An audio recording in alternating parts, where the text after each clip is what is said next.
This video will detail the major requirements needed for someone relying on the defence contained within section 122 1AI of the Commonwealth Trademark Act of 1995.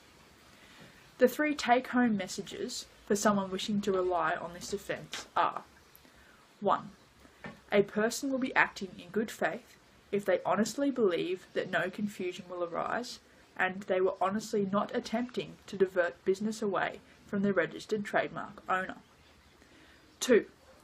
If a person is wishing to rely on the defence in this subsection, they should use their full name. A nickname or only part of their name will not suffice.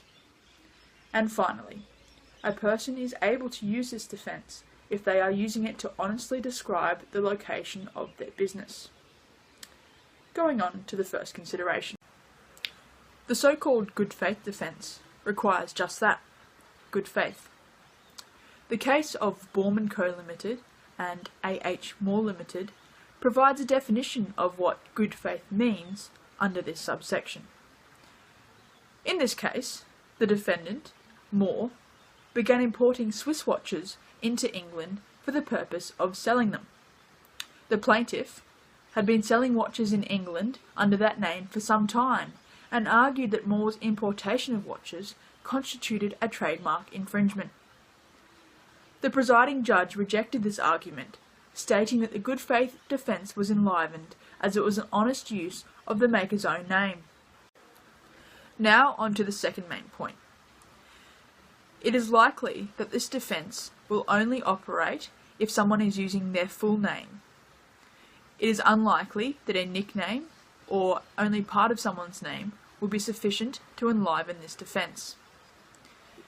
This was seen in the case of Bibber Group and Bibber Boutique. In the case, the plaintiff had derived the name of their boutique clothing store from their sister's nickname, which was Bibber. That same sister then opened her own clothing store and attempted to excuse her trademark infringement by relying on this defence. The defendant was not allowed to use this defence as she was relying on her nickname and not her own full name. Now for the final main consideration for someone wishing to bring an action under this subsection.